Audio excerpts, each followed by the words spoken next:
In the 2 years following Elden Ring's release in 2022, the biggest unanswered question in the story and lore of the game was the demigod Miquella. Brother to Malenia, Miquella was conspicuously absent from the base game. He was referenced in dialogue, cutscenes, and item descriptions. There were depictions of him in statues and an entire hidden area, the Erdtree, that had been constructed by him, but Miquella himself was nowhere to be seen. That is, aside from this cocoon in the arena where the Tarnished fights Mohg, Miquella's half-brother and consort. Cut to 2024 and the release of Shadow of the Erdtree, Elden Ring's long-awaited DLC.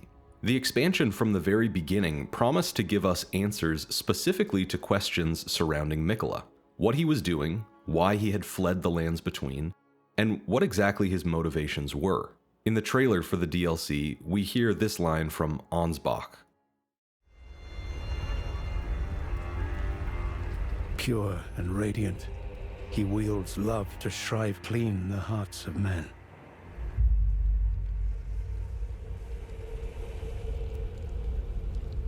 There is nothing more terrifying. This immediately piqued my interest. In the base game, there's an item called the Bewitching Branch. Its item description reads, "The Empyrean Miquella is loved by many people. Indeed, he has learned very well how to compel such affection."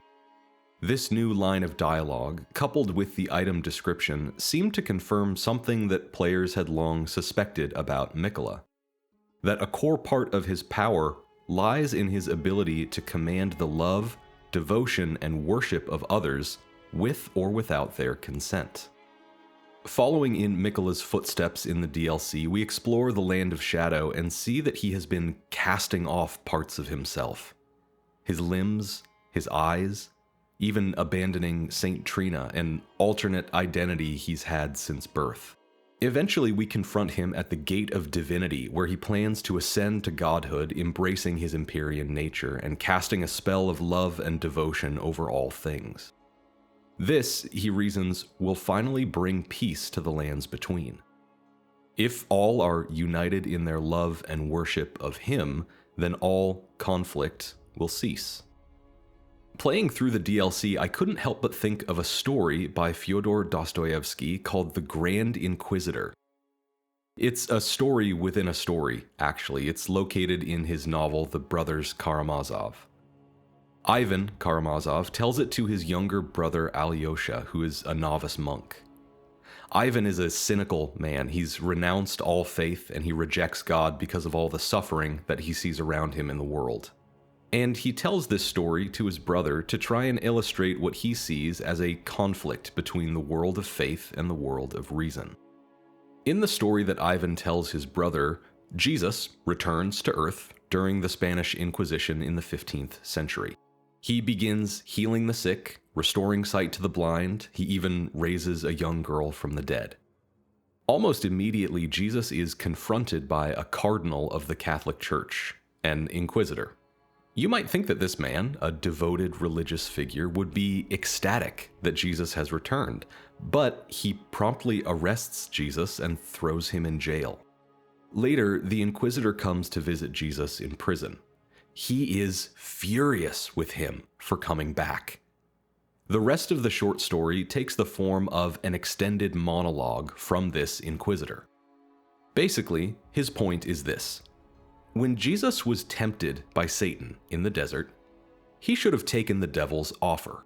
Satan offered Jesus power and asked Jesus to use his divine authority as the Son of God to compel the worship and devotion of humanity.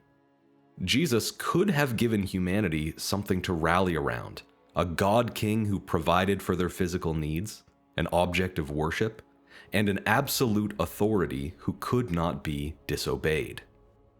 Instead, to hear the inquisitor say it, Jesus gave them freedom.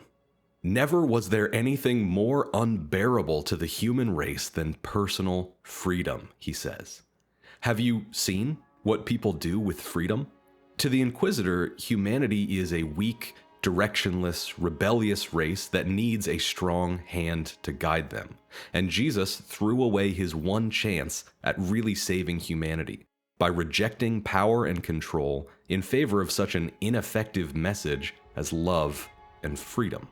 He says, "For all you suffered for mankind and its freedom, the present fate of men may be summed up in 3 words: unrest, confusion, and misery." Unrest, confusion, and misery. What better way to describe the current conditions of the world in Elden Ring? The Lands Between and the Lands of Shadow are brutal, violent places where innocent people suffer needlessly, where the very laws of the universe are in chaos, and the future of every living thing rests on the whims of a handful of powerful but untrustworthy actors. It is a miserable place, and its problems are such that there seems to be no one solution that could offer relief. That is, unless you found a way to unite every living soul in wholehearted devotion to a single cause, to a single person. It's hard to argue against the facts of Miquella's case. The world is stuck fast in a cycle of endless violence and conflict, and even the ascension of a new god in the Lands Between might not stop the bloodshed. After all, Miquella's mother Marika oversaw maybe centuries of war while she ruled. The root of the problem, both in the story of the Grand Inquisitor and in Elden Ring, is the rebellious free will of the people who live there. Humans, demigods, and everything in between all have their own aims, their own desires, their own ambition. To quash that individual will would mean to bring peace, in a sense. This is the central question around which Elden Ring and the story of the Grand Inquisitor orbits. And, like all great works of literature, neither of these stories give you a direct answer. At the end of the short story, Jesus refuses to answer the Inquisitor, choosing instead to give him a single kiss. The kiss, Dostoevsky says, burns the man's heart, but he is set in his ways and does not change his mind. He opens the cell door and tells Jesus to leave and never come back. In Elden Ring, you can kill Miquella and stop his ascension to godhood, but the question still remains, did you do the right thing? Is it better for humanity to give up its free will and have peace, or to embrace its ambition with all of the conflict and violence that comes along with that? There is another character in Elden Ring who gives their own answer to this question of free will. Princess Ranni of the Carian royal family is a mirror image of Miquella in a number of ways. Both Empyreans, candidates for godhood, both possessing power far beyond that of a normal denizen of the Lands Between, and both having their own disagreements with the Golden Order, the Greater Will, and their mother Marika's rule. But while in Miquella's eyes the control exerted by the Golden Order didn't go far enough in restraining human will, Ranni sees things differently. When we first meet Ranni in the beginning of the game, she wonders aloud in a line of dialogue, "How long will it be, I wonder, before the tarnished tire of obeisance to the 2 fingers?" We don't learn much about her in this first encounter. She even lies to us about her name, but further conversations with her throughout the game reveal a character who is forcefully opposed to the ruling order under which she was raised. A character who is actively seeking to overturn that order in favor of something she calls the dark path. The exact nature of this path is a matter of some debate among people who dive for the lore of this game, but Ranni herself says that she seeks to upend all that came before, so she at least has no love for tradition. She openly admits to being the primary actor of the Night of the Black Knives, in which the first demigod was slain. This antagonism towards the established status quo extends even to herself. Ranni is a spirit inhabiting the body of a doll. When asked about this, she says, "I have slain the body I was born into and cast it away." When she speaks about her past as a member of the Carian royal family and an Empyrean, it's with defiance and disgust. She says, "But I would not acquiesce to the two fingers. I would not be controlled by that thing." It's clear from her dialogue that Ranni never consented to her fate as an Empyrean. She chafed under the control of the two fingers, and even now wishes to rid the world of that sort of power and dominion. She says that her order, opposed to the Golden Order, would be one of the stars and moon of the chill night. In the present order of the world, souls and life and divine powers are all closely related, but Ranni plans on separating these things and keeping them at a distance from the lands between. She speaks of this in terms of removing certainties. She describes it as a journey into fear, doubt, and loneliness. Ranni seeks to take the influence of divine powers, fate, the gods, whatever you want to call it, far, far away from the lands between. This is where her path differs from that of Miquella's. To Miquella, the source of violence and conflict in the world is individual human will.